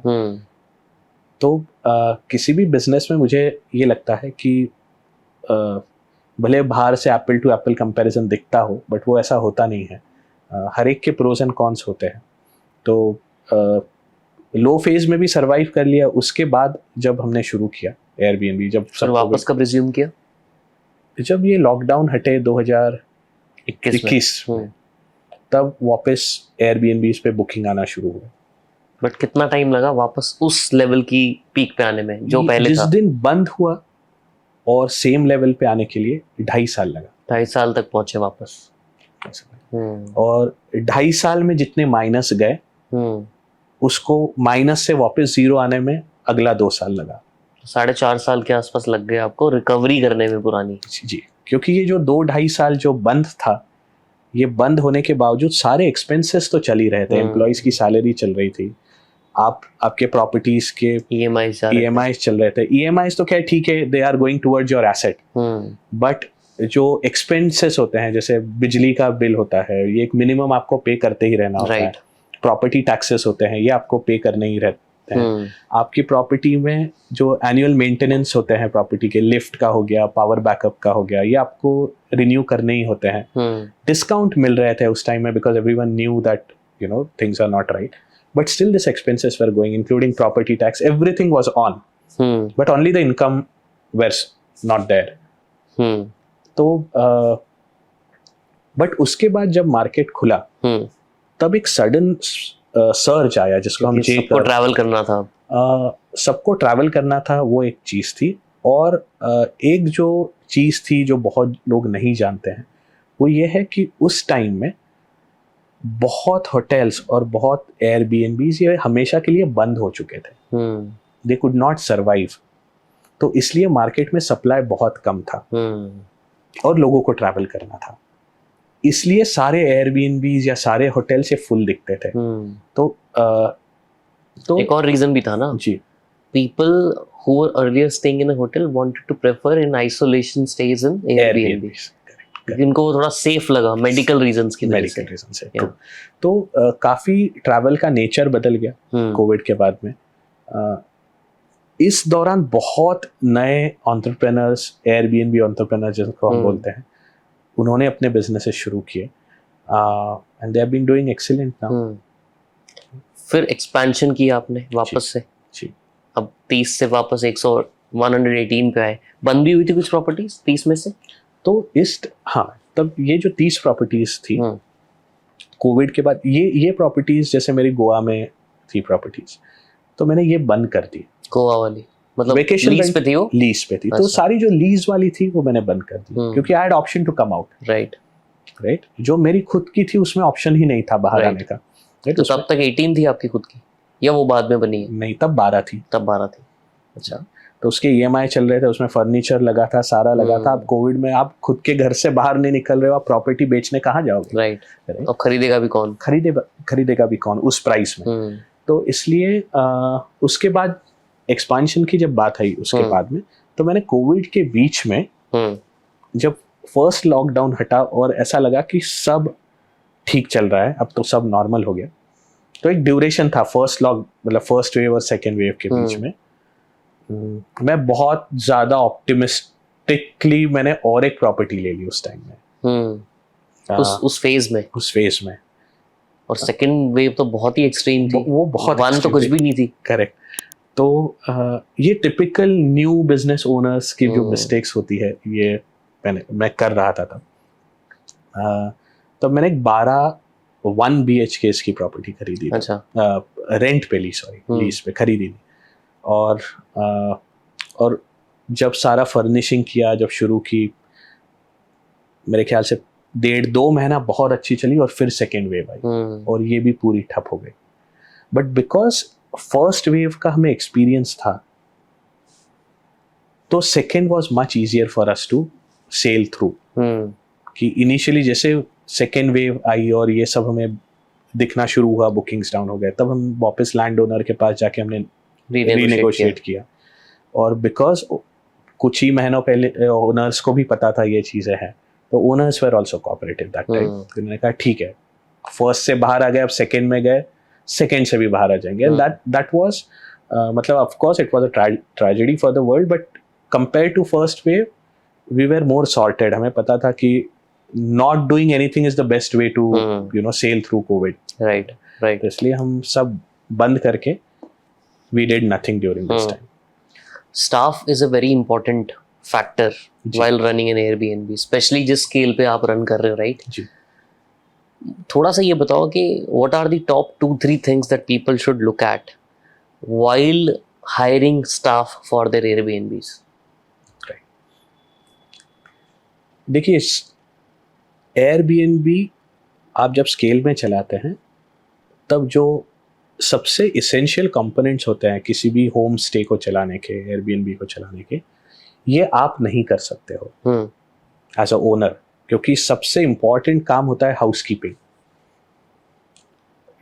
टॉयलेट्स, किचन, बेडशीट्स, ये क्लीन होना। तो ये बात पक्की है कि आपका एयरबीएनबी ये या कोई भी बिजनेस आपका ये एम्प्लॉयज के कारण ही चलता है।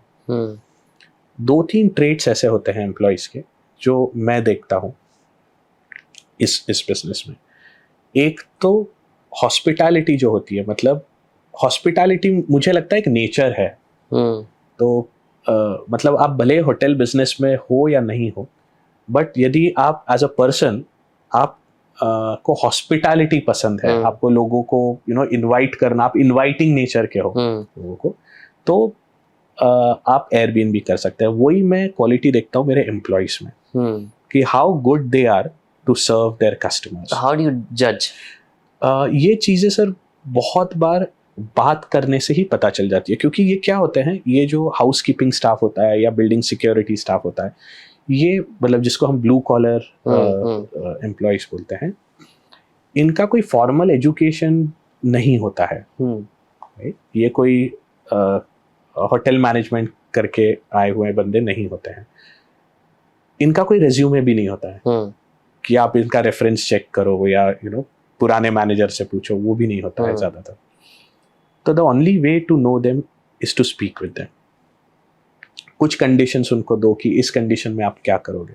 और ह्यूमिलिटी एक ऐसा फैक्टर है किसी इंसान में जो आपको बहुत बढ़िया एयरबीएनबी होस्ट या ऑपरेटर बनाता है। If you are humble, if you can listen to your guest, you can do this business. तो मैं वो क्वालिटी देखता हूँ मेरे एम्प्लॉयज़ में कि इसे यदि मैं या मेरा गेस्ट कुछ बोलता है तो ये उसको पलट के जवाब देता है या ये सुनता है। बट वो तो हायर करने के बाद ही पता लगेगा। तो जब मैं उनका इंटरव्यू ले रहा होता हूँ, मैं बात कर रहा होता हूँ, मैं उनको कुछ सिनारियो देता हूँ, तो मैं उनको एक 10 मिनट में मुझे ये पता चल जाता है कि ये मेरी बात रोक के कुछ जवाब दे रहा है क्या मुझे। और एट्रिशन रेट कैसा है इसमें? सर लकीली टचवुड मेरे इस बिजनेस में, ब्लू कॉलर में, एम्प्लॉय लॉयल्टी ये बहुत बड़ा चैलेंज है। करेक्ट, तभी मैंने स्पेसिफिकली पूछा इसके ऊपर। टचवुड मेरे अभी तक के 8-9 साल में 90 से ऊपर प्रतिशत लोग आज भी मेरे पास काम कर रहे हैं। तो बहुत बड़ा रिटेंशन है जी। तो इसके मुझे लगते हैं 2 से 3 रीज़न हैं। एक तो कोविड के टाइम जब पूरी कंपनी ऑलमोस्ट बंद थी, हमने एम्प्लॉय का साथ दिया।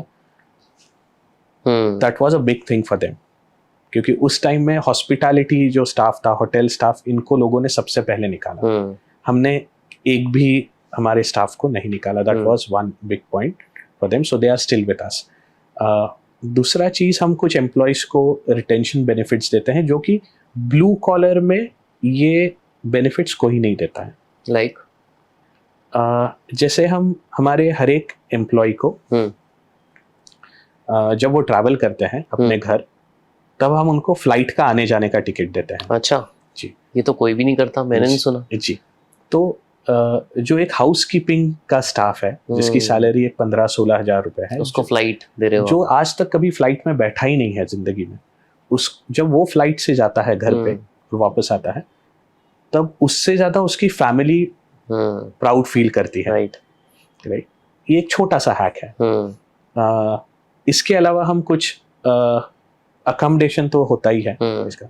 सबसे इम्पॉर्टेंट है, हम हमारे एम्प्लॉयज़ को, हमारे स्टाफ को सर्वेंट्स करके ट्रीट नहीं करते हैं।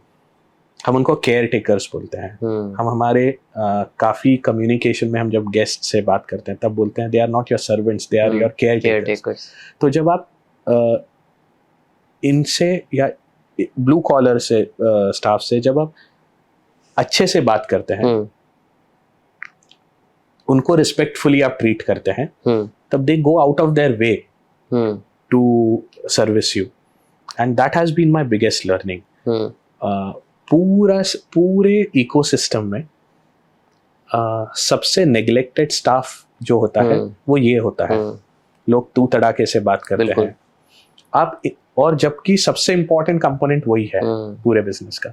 आप जब इनको आप रिस्पेक्टफुली बात करते हैं, क्योंकि इनको भी पता है इनकी सैलरी 15,000 से 1.5 लाख रुपए महीना कभी नहीं होगी शायद जिंदगी में, उनको भी पता है, क्योंकि they are not that educated, right? So what do they want? They just want someone to speak to them nicely. In A humanly way. in a humanly way. Yeah. आप और the funny part is और the surprising part is आप उनको निकाल दो, उनको दूसरे दिन दूसरी नौकरी मिल जाएगी. आज के दिन Demand is high. demand is very high. और going forward their demand will be way more higher with the gig economy being the uprise. Right. तो वो बहुत ज़रूरी है. बट और इस बिजनेस में यदि आप बाकी तो सारी चीज़ें एक जगह है, एयरबीएनबी और ये, आप यदि एम्प्लॉयज़ को आपके पास रख पाए लॉन्ग टाइम के लिए, तो आप कोई भी बिजनेस बड़ा बना सकते हैं. थोड़ा सा ना मुझे ये समझना है कि how do you price a room. बहुत सारे फैक्टर्स हैं, कोई लोग सस्ता रखते हैं, कोई महंगा रखते हैं. इज देयर एनी साइंस और लॉजिक और एनी हैक कि आप इस तरीके से प्राइसिंग रखो अपने रूम की? देखिए, होटल लाइन में प्राइसिंग के बहुत सारे अलग अलग वेज है, साइंटिफिक वेज है. मैं देखता हूँ उस एरिया में किस तरह से लोग आ रहे हैं और वो एरिया क्या तरीके का प्राइसिंग डिमांड कर रहा है. एरिया एज इन वो ज्योग्राफी. एग्जाम्पल देता हूँ. जैसे मान लीजिए मेरी प्रॉपर्टी एक जगह पर है जिसके 1 किलोमीटर रेडियस में सारे 5 स्टार होटल्स हैं, मान के चलिए, जिनकी प्राइस 10,000 या 15,000 पर नाइट है. मैं वहां पे यदि 1,000 रुपए पर नाइट की प्रॉपर्टी बनाऊंगा तो शायद नहीं चलेगी मेरी प्रॉपर्टी. कोई आएगा ही नहीं वहां पे. आएगा ही नहीं, क्योंकि वो एरिया उस तरीके से बन चुका है, वो प्राइस पेइंग कैपेसिटी लोगों की है. तो आपको वहां की प्रॉपर्टी इस तरीके से बनानी है जो आपको 10-12 हज़ार रुपया, 15 हज़ार रुपया आप डिमांड कर सको गेस्ट से, क्योंकि ऑलरेडी ये बड़े होटल्स ने वो प्राइस एस्टेब्लिश कर दी है. जबकि आपकी प्रॉपर्टी एक ऐसे एरिया में है जहां आजू बाजू सब जगह आपके पास 1,000 और 2,000 रुपए पर नाइट की प्रॉपर्टीज यदि है, और वहां आप बहुत लग्जरी प्रॉपर्टी बना दो with swimming pool, with spa, jacuzzi, और उसको 10,000 प्राइस करो तो वो भी नहीं चलेगी. राइट. तो आपका जो प्राइस डिपेंड करता है वो आपके लोकेलिटी पे डिपेंड करता है, और वो इनडायरेक्टली आपका जो लैंड एक्विजिशन प्राइस है या आपका कंस्ट्रक्शन प्राइस है, आपने कितने प्राइस में वो प्रॉपर्टी खरीदी, उस पे भी बैक कैलकुलेशन उस पे डिपेंड होता है. आप कैसे करते हो कैलकुलेट? देखिए, जैसे एकदम इजी तरीका है कि आप यदि उस एरिया में आपका रेंटल जो यील्ड है उस प्रॉपर्टी की वो 3% के करीब हो, रेसिडेंशियल यील्ड की पर ईयर, जो कि रेसिडेंशियल में काफी अच्छी मानी जाती है. बहुत है. जी. आप इसको मान लो 1 करोड़ की प्रॉपर्टी है, 3 लाख रुपए आपका साल भर का रेंट निकलता है. पर मंथ आपका 25,000 के आसपास हो गया. बिल्कुल, ये रेंट है आपका. ये रेंट है. आपको पहले कोशिश करनी है कि वो जो 3% है, क्या वो 3% को 6% पे ले जा सकते हो with an occupancy of 60%, let's say 60%. Hotel industry में 70% is considered as benchmark, great, क्योंकि आपको बहुत दिन बाय डिजाइन आपको खाली लगते हैं हर महीने में to do upkeep of the property. Maintenance होता है. 100% तो आप चला ही नहीं सकते, चलाना भी चाहो तो. चलाना चाहो तो चला सकते हो, मैं सजेस्ट नहीं करता हूँ. 80-90% रखनी चाहिए. ये काफी अच्छा माना जाता है, क्योंकि बहुत सारी चीजें होती है प्रॉपर्टी में, छोटी पेस्ट कंट्रोल करना होता है, पेस्ट कंट्रोल के बाद ठीक करना है, कुछ करना है, you don't know what's there, right? Correct. तो किसी गेस्ट को लेट चेकआउट चाहिए तो आप उसके बाद चेक इन ले ही नहीं सकते हो किसी, right? All those things are there. तो आप 70% पे कैलकुलेट कीजिए. आप उस 70% ऑक्यूपेंसी पे 6% रिटर्न बना पाए आपके प्रॉपर्टी, उस हिसाब से प्राइस कर दो. तो उस हिसाब से प्राइस कर दो. राइट. फिर उसके बाद में आप धीरे धीरे जैसे जैसे आपके रिव्यूज बढ़ रहे हैं, आप कोशिश करो वो 6% का 7% आप कर पाओगे. 7 का फिर 8 पे जाओ. और जिस हिसाब से आप प्रॉपर्टी के प्राइसेस भी बढ़ा रहे हो, आप देखो उस प्रॉपर्टी की ऑक्यूपेंसी बिना अफेक्ट हुए आप और स्केल कर सकते हो क्या इसे.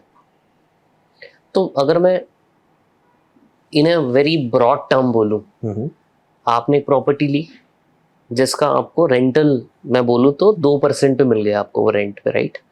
1 करोड़ की प्रॉपर्टी थी, खरीदते अगर तो 2-2.5% पे आपको मिल गई.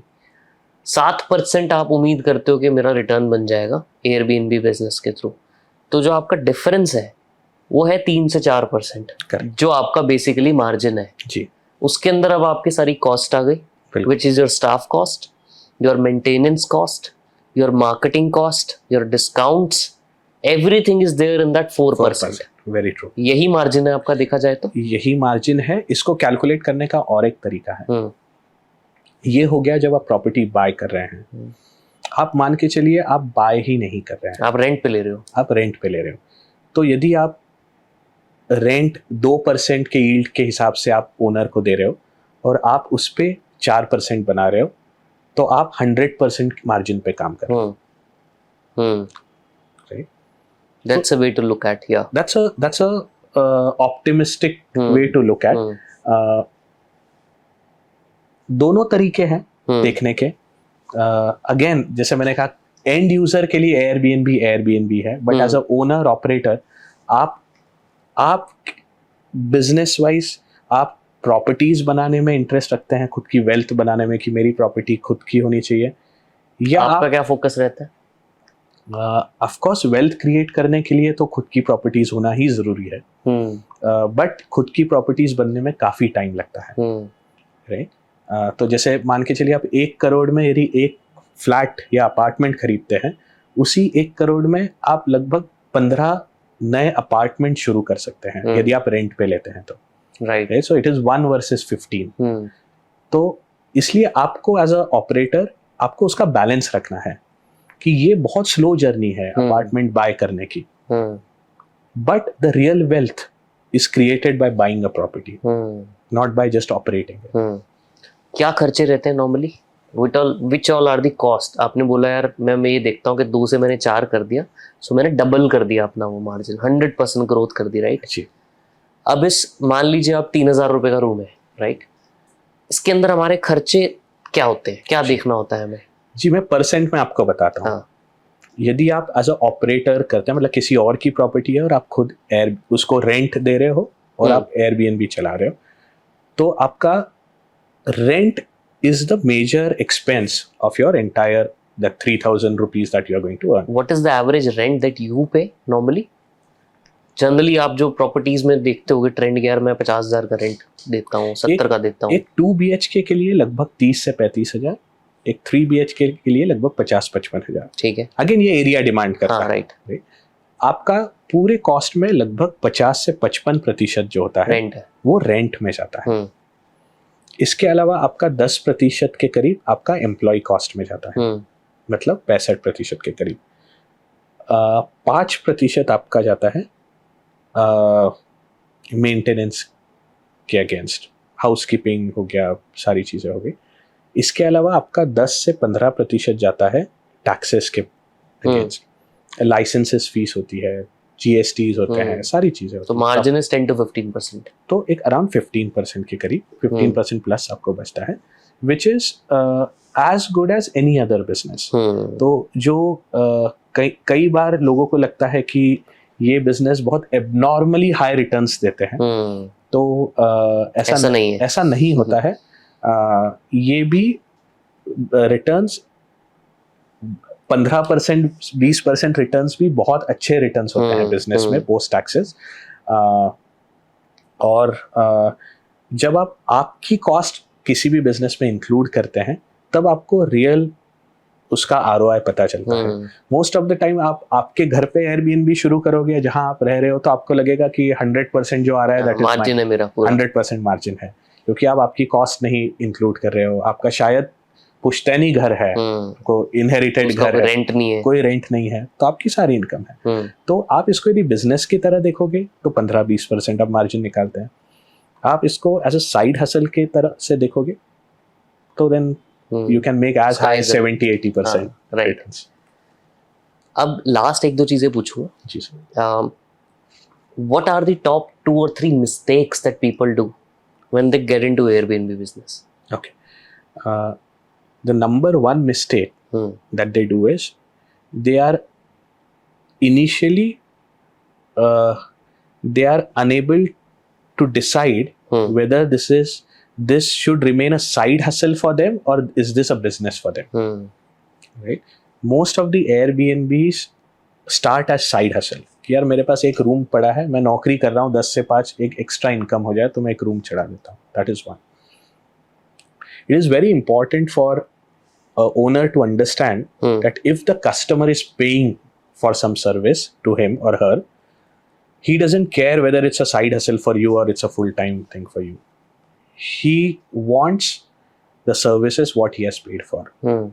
Right? So it's very important for a owner to understand. ये mistake करते हैं कि यार ये तो मेरे को एक side में चलते रहेगा. It needs full-time attention. दूसरा एक चीज़ जो लोग करते हैं, ये घर पे अपना खुद के घर को एयरबीएनबी करना, ये एक चीज, ये रेगुलेटरी पॉइंट ऑफ व्यू से ग्रे एरिया है. राइट? आप आपके घर में होटल नहीं चला सकते हो, कमर्शियल एक्टिविटी नहीं कर सकते हो.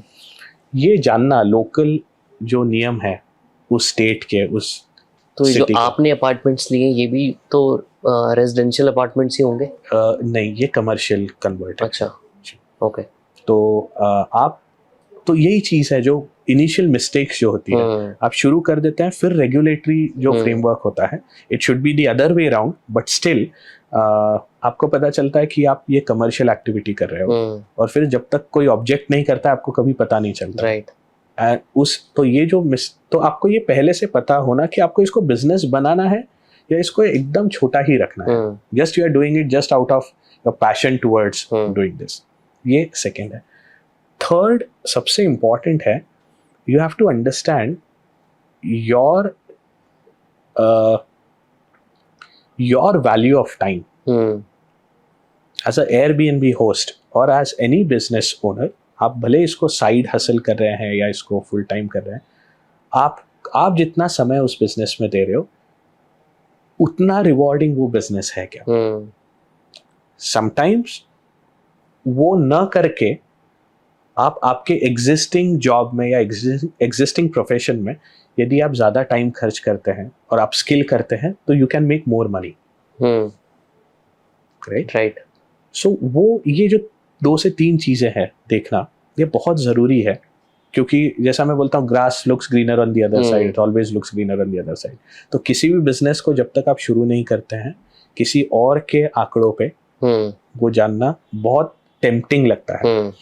राइट? बट आप जब खुद करना शुरू करते हैं तब ये जानना बहुत ज़रूरी होता है कि आप क्यों कर रहे हैं. Where do you want to go now from 118 properties? कहाँ जाना है आपको? सर मैं एक्सप्लोर कर रहा हूँ, जैसे मैंने कहा religious tourism is one of the domain. कोई ऐसा नंबर है कि मुझे 150-200 प्रॉपर्टीज पे पहुंचना है साल भर में, 6 महीने में? मैं प्रॉपर्टीज का नंबर तो बहुत जल्दी बढ़ा सकता हूँ, क्योंकि 100, जब मेरे प्रोफाइल में 100 प्रॉपर्टीज दिखती है तो काफ़ी लैंड ओनर्स सब एक ही नाम से आती है? एक ही नाम से, होम अवेट्स नाम से जी. तो काफ़ी ओनर्स कांटेक्ट करते हैं कि आप हमारी प्रॉपर्टीज चलाओ. मेरा फोकस यदि आप मुझे आज पूछेंगे तो वो नंबर बढ़ाने में नहीं है, बट एक इम्पैक्ट लाने में है. जैसे बहुत सारे जो Tier 2, Tier 3 सिटीज़ हैं जहाँ पे बहुत ट्रैवल का पोटेंशियल है आज के दिन. कोई एग्जांपल? आपने जैसे कहा, आप कहाँ से बिलोंग करते हैं? करनाल से.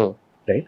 यहाँ के जो लोकल एंटरप्रेन्योर्स हैं, जो लोकल घर है जहाँ लोग ट्रैवल करना चाहेंगे, आई एम श्योर कुछ ऐसी जगहें होंगी वहाँ पे, कुछ फूड होगा या कुछ ऐसा होगा जो बहुत यूनिक होगा उस जगह के लिए.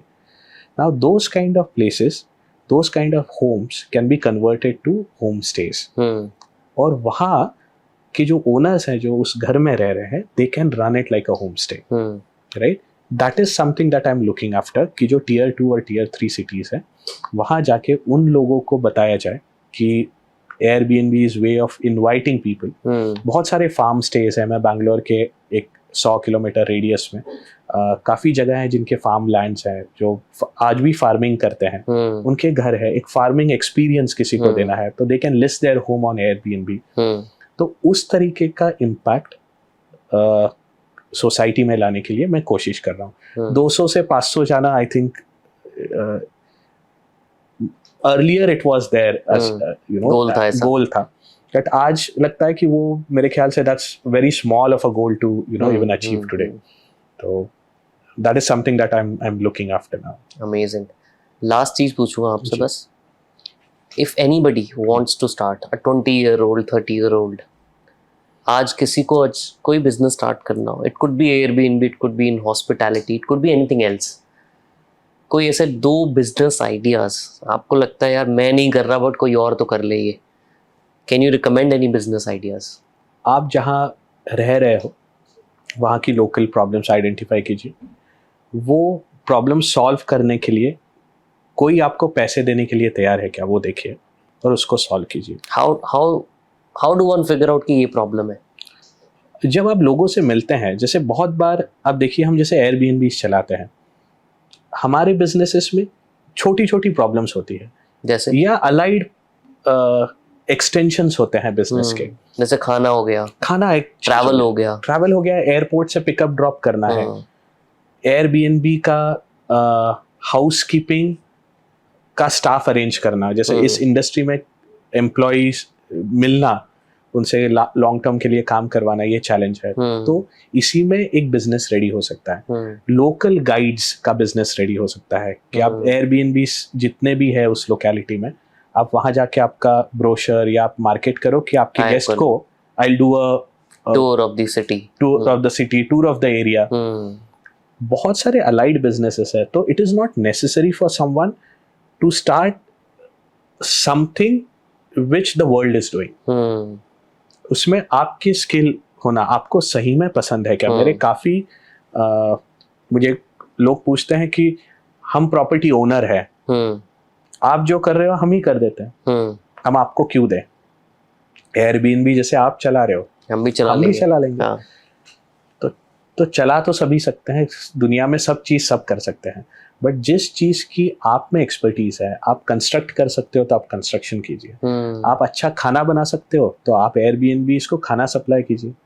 आप अच्छे गाइड हो तो आप ऑफिस के बाद में, यदि आपको पार्ट टाइम ही करना है मान के चलिए, तो अब ऑफिस के बाद में या वीकेंड्स में आप लोगों को सिटी टूर करवाइए. काफ़ी बिजनेसेस, हर एक जो न्यू एज बिजनेसेस हैं, इनके साथ में काफ़ी अलाइड बिजनेसेस की अपॉर्चुनिटीज ओपन हो रही है. हम बहुत बार एक बहुत बड़ा पिक्चर देख के उसमें मेस्मराइज हो जाता है कि सीधा 100 करोड़ चाहिए हमें, 100 करोड़ चाहिए या यही करना है मुझे, क्योंकि पूरी दुनिया ये कर रही है. एयरबीएनबी, सब बोल रहे हैं मुझे एयरबीएनबी ही करना है. जब मेरे से कोई डिटेल में बात करता है, मैं बताता हूँ कि मेरे इतने गेस्ट हम होस्ट करते हैं, आप इनको फूड सप्लाई कर सकते हो, और वो बिजनेस शायद ज्यादा हो जाए, वो बिजनेस शायद मेरे प्रॉफिट मार्जिन से भी ज्यादा हो. तो काफी अपॉर्चुनिटीज है. ये आइडेंटिफाई करना उस बिजनेस ओनर को मिलके जाके, ये बहुत जरूरी है.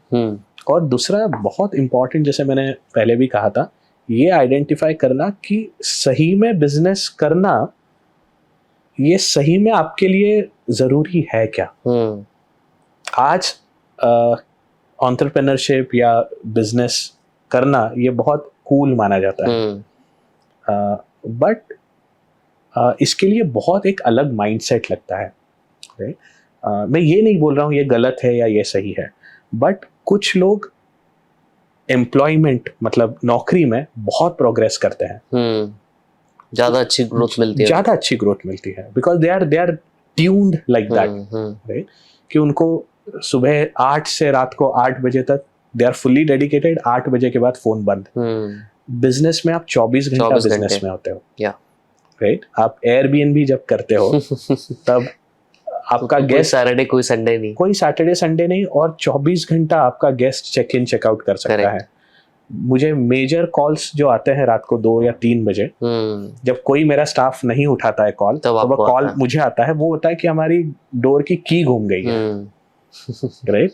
सो काफी छोटी छोटी चीजें होती है. तो ये जानना एक 20 या 30 साल के बंदी को कि are you really willing to have this kind of lifestyle. Money is a initial trigger to start a business. लोगों को लगता है मैं बिजनेस करूंगा, मैं नौकरी से 10 गुना कमा सकता हूँ, बट जो लोग बिजनेस में हैं पिछले 5, 10, 15 साल से, मुझे नहीं लगता आप किसी के पास भी जाके पूछो कि is money the trigger for you to be in business today? Not beyond a point. Not beyond a point. और 5-10 साल के बाद में that is I think the least thing someone does business for. आपने अभी खुद भी तो बोला ना कि पहले मेरा गोल था कि 118 को 200 कैसे करना, 250 कैसे करना, बिल्कुल. अब मेरा गोल है इम्पैक्ट कैसे क्रिएट करना है. So money has been a byproduct for you now. Impact is the precedence now. True. तो ये जानना बहुत जरूरी है.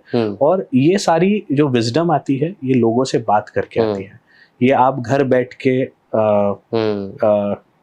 मतलब विद ऑल ड्यू रिस्पेक्ट खाली ऑनलाइन वीडियोस देख के ये विजडम नहीं मिल सकती. आप जब तक ऑन ग्राउंड लोगों को जाके नहीं मिलते हैं, बिल्कुल, तब तक आपको उनके बिजनेस की प्रॉब्लम्स नहीं पता चलेगी. करेक्ट. और उनके बिजनेस की आपको प्रॉब्लम पता चलेगी, उस पे आप कुछ सॉल्यूशन दे पाओ, तो आई एम श्योर कि you will do great. True.